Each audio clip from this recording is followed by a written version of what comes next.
Being a sci-fi and fantasy nerd, I've heard and seen so many references to Predator that I felt like I knew the movie inside and out despite having never actually watched it. So I decided to finally remedy my lack and witness the origin of the references. Predator released in 1987 and follows a special ops team as they attempt to rescue hostages from a Central American jungle. The mission turns into one of survival, though, when an advanced hostile alien begins hunting them.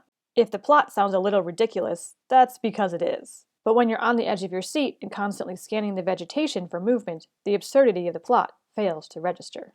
I applaud the production team for shooting on location and in conditions that probably made this a production nightmare. Your effort is appreciated and was worth it. The cinematography immerses you in the dense, claustrophobic jungle alongside the characters, and the creature effects bring to life an alien who has never encountered anything but prey.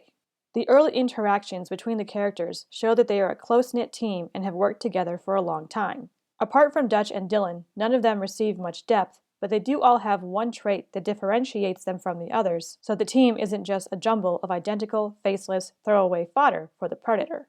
The team works together, navigates the jungle like a pro, and reacts to danger like hardened soldiers, backing up the dialogue that Dutch's team is the best, which in turn increases the threat of the Predator when he begins easily picking them off one by one. All the actors commit to their roles, with Carl Weathers, who plays Dylan, delivering the best performance overall.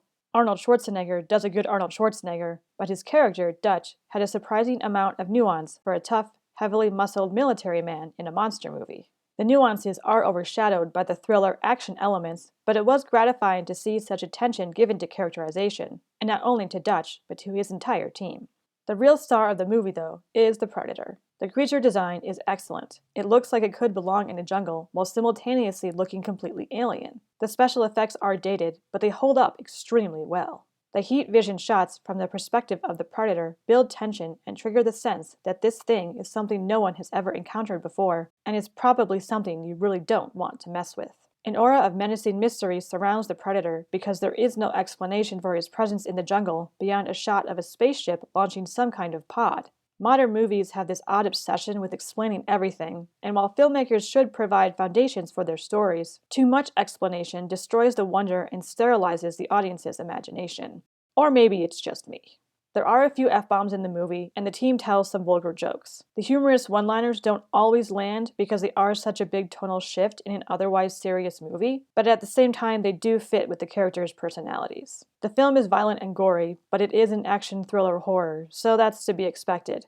On the scale of violence and gore, this is on the higher end.